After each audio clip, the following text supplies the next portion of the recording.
Yo, what's up guys, C Reviews here. In this video, we will be reviewing some shoes sent by G-Kick. Now the shoes I will be reviewing are the Air Jordan 5 Retro 5 Red 2025 edition, and their website is gkick.ru. Now before the video starts, I will be completely honest and transparent about how these shoes feel, and keep in mind that all the details such as the seller's information will be in the description down below. So if you are interested, make sure to check that out. Now that we got that out of the way, let's see what we got. Now straight off the bat, the box looks very good. It doesn't seem to have as much damage as what I anticipated, knowing that it's coming from China all the way to the United States through plane. So tends to be a lot of damage within items being sent out, but they actually did a really good job on the way they boxed it, the way they taped it. They actually put so much care on it, which I really appreciated. So that is a very big plus on my eyes. Now let's move that out of the way and let's go ahead and look at the shoes. Now look at the shoes, these actually look really good. I genuinely was surprised how close to the touch these shoes look, and from the look, from the feeling of the shoe, actually just felt like a good Nike shoe. I actually do wish I did have a copy of these exact same shoes from Nike. However, because we don't, we're gonna have to use some authentic shoes I got to determine if it would pass, and including some legit checks as well. However, keep in mind that the legit check will be showing a different color shoes,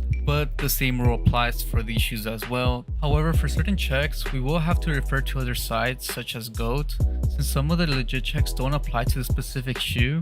So to be more accurate to the shoe and to be more fair for this rating, we will be looking at other sources as well to ensure we are accurate as possible. Sources will be on the top so you guys can know if it's from GOAT or legit check. So yeah, just keep that in mind. And according to the website, we do see there's 6 checks we gotta look for, but 3 of those checks will be from legit check and another 3 through GOAT. So the first thing we're gonna be looking at is exterior tongue. The authentic shoe has a slimmer look, while the fake version tends to be a bit wider. Personally, I think this is the most important legit check since it's right in front of the shoe. It's what people notice first. Now looking at the reps, they actually do a great job here. The logo does not only keep that slim structure, but even the fine details like the shape of the left arm are well done, and that's something that I really care about. So this definitely does get a pass for me. Now for the second check, we'll be looking at the midsole line. In this check, we'll be looking for any lines that don't spike up and make certain heel-like lines. We want to make sure that these lines are sharp and maintain a pattern through the whole midsole lines. Now looking at the rep shoe and the lines, we can see how the lines tend to be accurate from the authentic shoe. Based on this information, this would automatically be given a pass.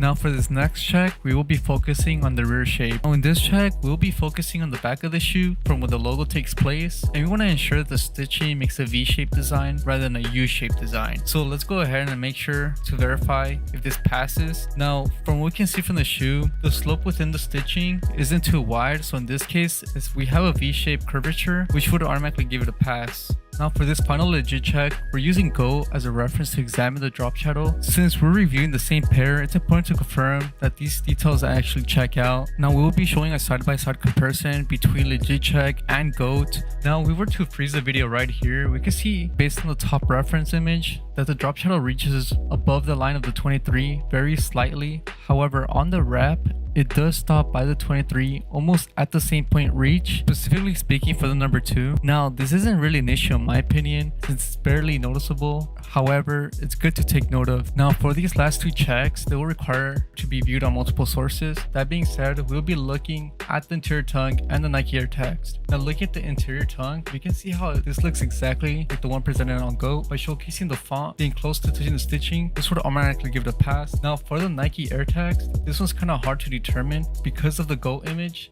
showing the A looking kind of off. I'm not sure if there was something wrong with that, but I did a cross-reference to other sources, and I can say confidently that these reps does a great job mimicking this part of the shoe. So overall, in these checks, we managed to view the small details and get very close to the actual product, which is insane. I was honestly surprised before and after doing these checks. Now, to do an overall rating for these shoes when it comes to a legit check, I'll give it a good 4.5 stars. It was honestly hard to find things that stood out, and I had to do a lot of digging myself. Now for the quality check, the material does a great job as well as the overall quality. Even when putting them on my feet, these shoes felt comfortable, and yeah, I cannot recommend these shoes enough. And G-Kick, and I think I'll be wrapping it up here, but everything including the shoes and the seller information will be down in the description below if you are interested in buying from them.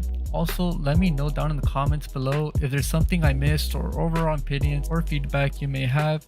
Anyways, thank you guys for watching, and I'll see you guys in the next one.